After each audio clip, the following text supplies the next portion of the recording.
This is absolutely outrageous attack on Joe Biden. There's no evidence whatsoever that he's done anything wrong. No evidence of wrongdoing tied to his son Hunter Biden's Ukraine business has actually been found. He had no evidence of wrongdoing by either Biden. Again, there is just no evidence at this point in time that Joe or Hunter Biden did anything inappropriate here. Not one single fact ever uncovered by anyone that he did anything unethical. Now it's Hunter Biden. There's always a diversion.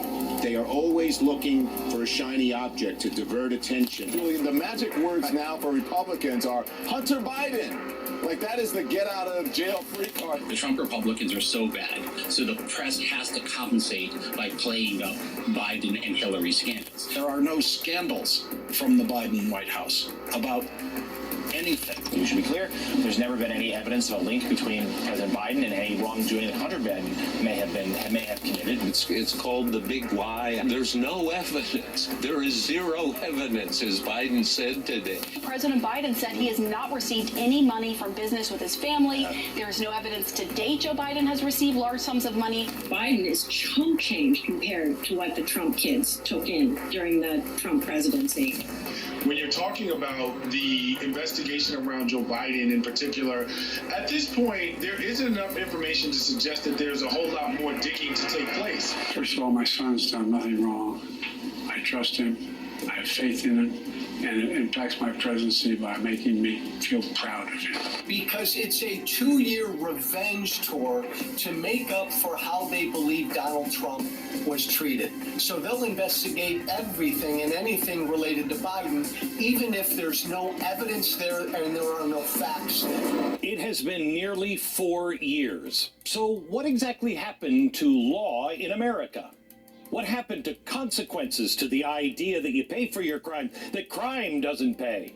Our nation today is in the throes of a new era, one we have never experienced before, and one that could destroy us, our republic, our Constitution, and democracy forever if we do not take a stand today. Politicians for decades have escaped punishment for their crimes, using power and money and position to ensure they go scot-free. But it has never been this widespread and this obvious. And never before has that breakdown of law and order reached our streets and the everyday American in such drastic proportions as well. If you side with the elites, you're going to be fine. You stand against them, well, we're coming on the air a bit earlier than usual because of breaking news at this hour. A grand jury here in New York City has just handed up an indictment against former President Donald Trump, making him the first former president in U.S. history.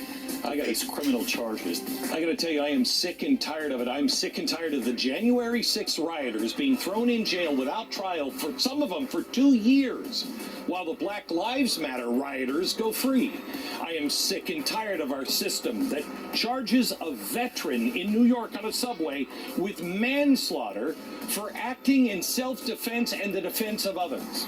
I am sick and tired of conservatives being banned or censored on social media, while the far left users can post death threats with absolutely no consequence.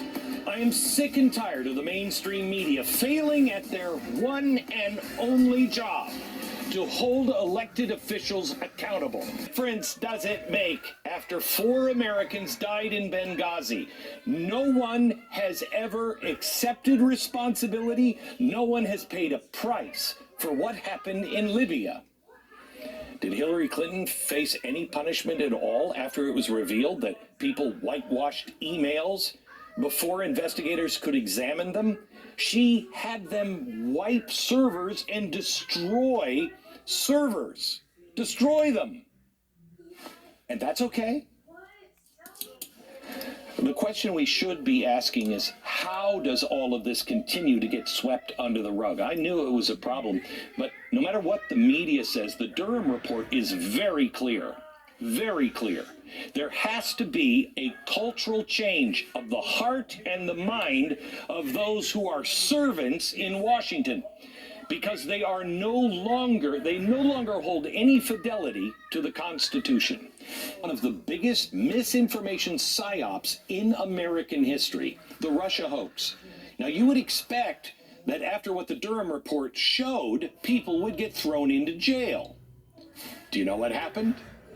After years of investigation, millions of dollars wasted, and a country torn apart, they quietly paid a small fine. Now, here's the difference in the way the left uses lawfare.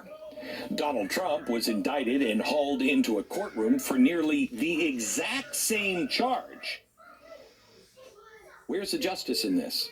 By the way, that charge was dismissed by people who didn't want to dismiss it. Does justice even exist in this country anymore? When Donald Trump is nailed for having documents, and you got to have a SWAT team there, but old Joe's got those documents sitting next to his Corvette, so you know they're safe. I'm sick of it. If there are some that have been deemed too big to fail and others have their homes raided and arrested and paraded into court for show trials, how can we be claiming still today that we have a nation of law and order? How can we possibly claim we have a Bill of Rights and a working Constitution? We're either going to lose our country or there will come a reckoning for justice in this country. And I want to be very, very, very clear. No reckoning that will do a service to the Republic would be unconstitutional or violent or play by their rules. However, there are rules that we can use that we have refused to use. Our elected officials appear to be all too willing to allow the status quo to continue. Well, is that because, Mitch McConnell, you're taking money and getting all kinds of money from your business with China and overseas shipping? Is that why? Because I'm for you going to jail as well.